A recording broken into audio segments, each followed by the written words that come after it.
Guns are now the leading cause of death among children and teenagers in the US.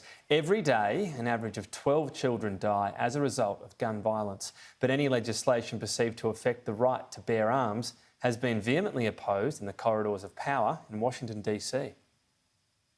Robb Elementary, now to be listed alongside Sandy Hook, Columbine, Parkland, other schools where children were slaughtered in their classrooms.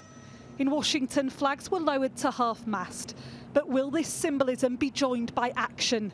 In these corridors, there are familiar expressions of grief, but no real indication that major reform on gun laws is coming.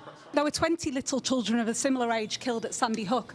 What makes you believe that anything has changed since then? Well, we're still working. I'm hoping. Senator, what do you say to parents? Is hope enough? Well, there's a lot of new pieces of legislation that come about since then, too, that makes some sense as far as in the mental illness and flags and all that. What can possibly be the reason for allowing young children to be killed in classrooms for blocking gun control reform?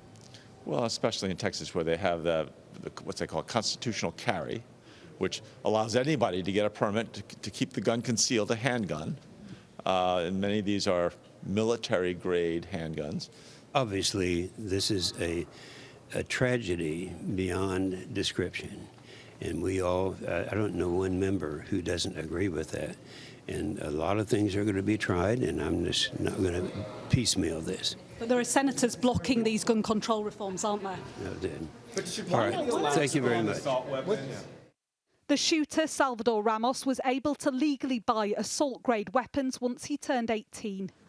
Background checks are still not required to purchase rifles in many instances. Ryan filmed this video of students cowering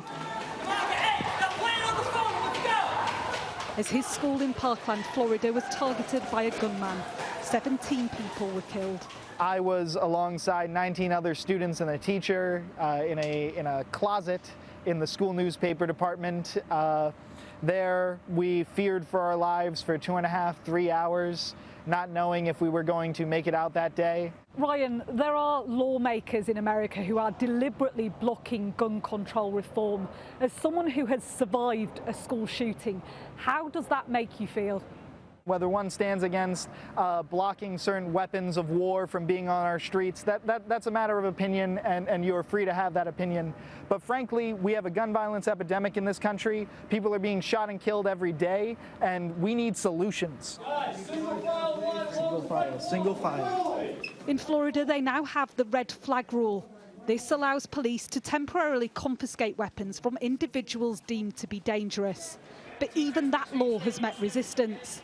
School after school, shooting after shooting. It seems this is a horror some in America are willing to bear.